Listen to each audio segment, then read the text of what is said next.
What's up guys, and welcome back to the channel. In today's video, I have the keys to the all-new 2022 Lexus IS500. This is basically the new ISF. Huge shout out and thank you to HBI Auto for providing this car for today's video. Check out their website linked down below. So what we're going to talk about, is this an old school modern sports sedan? Because if you look at everything else, they have a turbocharged engine of some sort.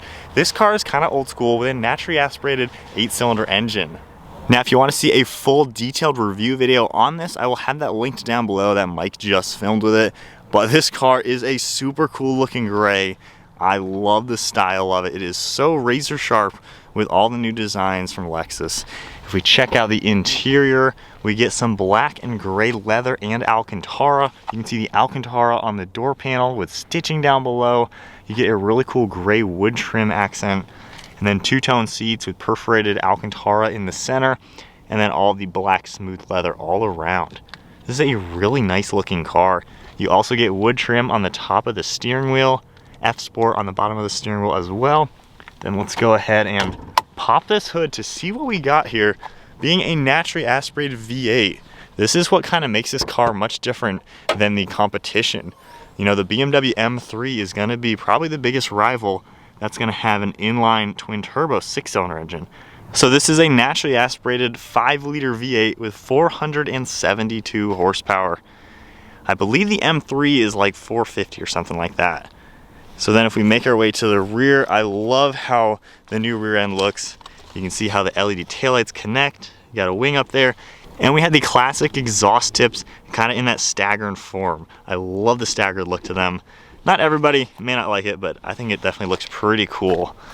So now, I think it's about time we drive this car and see what it's all about.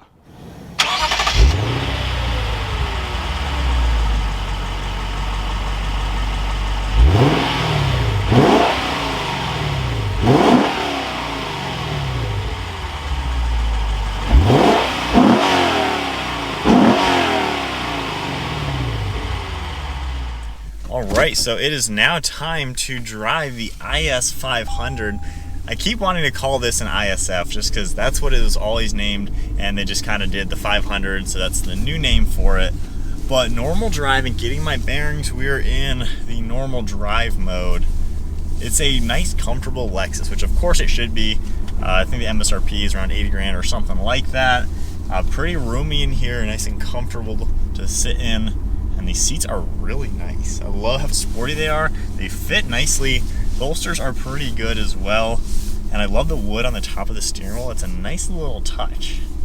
So we have normal drive, we have manual mode, things like that. We'll start in the basic drive mode right now and just get up to some speed. It's got a good sound to it. Very smooth power delivery being the V8. And I've driven the M3s, M4s, pretty much probably everything that is a competitor to this car.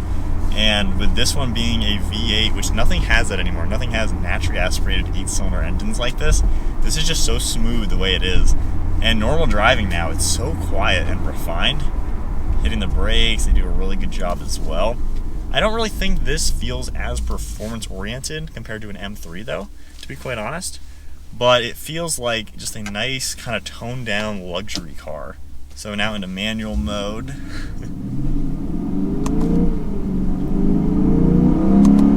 Man, that sounds so crisp. There is a lot going on with the gauge cluster though, like that's actually pretty crazy looking. In Mike's video you'll see the full review where it shows everything. But we have your gear, your speed limit, your speed, your tachometer, your MPG, instant MPG, drive mode, the clock, temperature. There is a lot of information. I wish they could kind of tone it down a little bit, just because if you're in a performance car, sometimes you just want the basics, and everything's kind of in small script. So I don't know, it's a little cluttered looking on the gauge cluster to be quite honest, but in the sport mode now, it feels really light for the steering feel.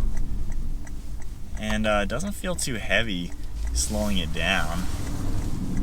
The camera seems to come on whenever you come up to a stop or something. So second gear. Wow. Wow. That was up to 60 and that was just half throttling it. Wow. That is a cool feeling, to be quite honest, because everything nowadays is turbocharged. You know, you don't get a muscle car basically engine unless you're in an actual muscle car, you know, Mustang, Challenger, Camaro. But with this car, you get that American muscle feeling to it, but you still get that European refinement. Being a Lexus, you know, it's going to be a luxurious car, and you get that even in sport mode now. The suspension is super smooth. The steering is actually pretty light, but still pretty darn direct. And then the quietness. You don't hear anything. This is such a quiet car. I mean, the armrests are in a great place. It's just comfortable to drive. This would be a fantastic daily. Good visibility all around. Really can't complain with it, quite honestly. But then when you step on it, you got that naturally aspirated V8 to really get you up and moving.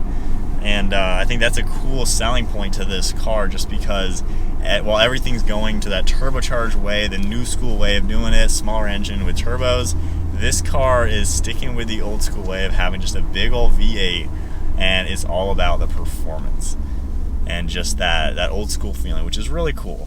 Especially, you know, today you just don't see that anymore.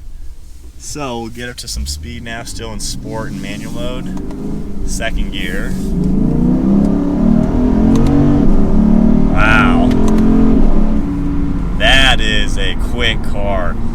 It's not quite throw you back in your seat fast, but that is very quick with a good top end. So smooth the way this power band is. Transmission is super quick.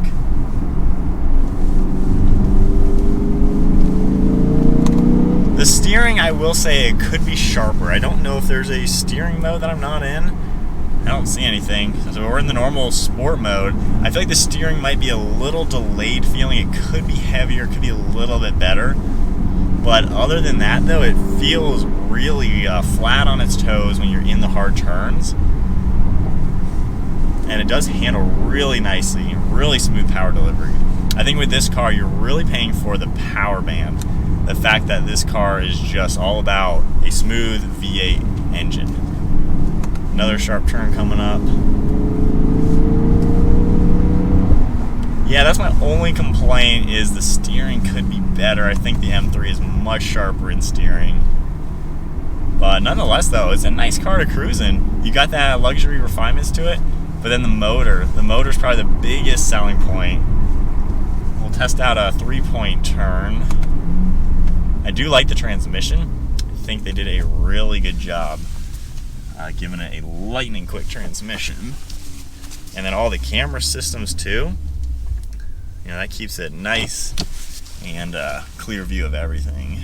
So getting back up to some speed. Man. Yeah, that is really smooth the way the power is. So comment below, I'd love to hear your guys' thoughts, because obviously with the other cars in this category, everything's turbocharged. Would you take the V8? You're not really going to be able to tune it up or have any more power than the way this is stock. An M3, you know, you can crank up 100 horsepower easy in that car. This car, you're pretty much left with the way it is. You could do a full exhaust and intake and maybe get 20 or 30 more horsepower out of it with tuning.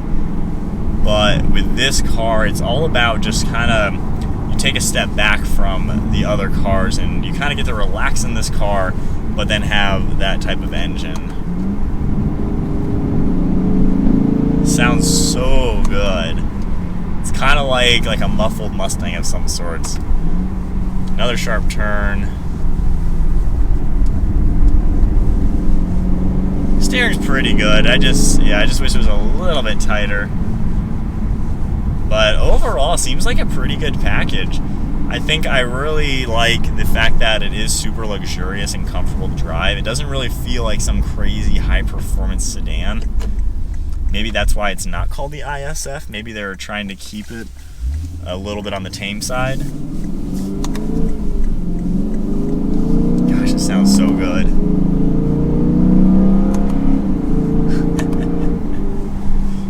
So let's go ahead and tone it down. Let's go to eco mode and automatic.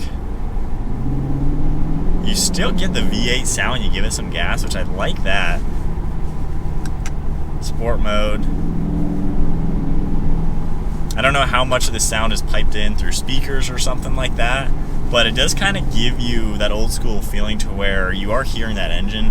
hard to muffle a V8, quite honestly, especially a 5-liter. So I like how you get that raw aspect of the car, but still get the refinements. And then normal driving now, this would be a great daily. And you know, the back seats are roomy, the trunk's pretty good as well. You have all the technology that you can need. I like the new screen Lexus has, way better than the one that's a lot smaller. And the mouse pad here is, you know, not the greatest thing to work with, but it's not too bad to figure out. All right, we'll get back up to some speed. Man, that really does get up to some speed. That is cool. I've always wanted to drive this car, of course, since it came out. So it's nice to check out what the IS500 has to offer. It's not as performance oriented as I was expecting it to be. I thought it would be more of an M3 competitor. I don't really think it's quite on that level with performance though. So it's kind of hard to tell really what the main competitor to this car would be. Price point, I would say it should be right on par with an M3. But I'd say with the M3, you're getting more performance out of it.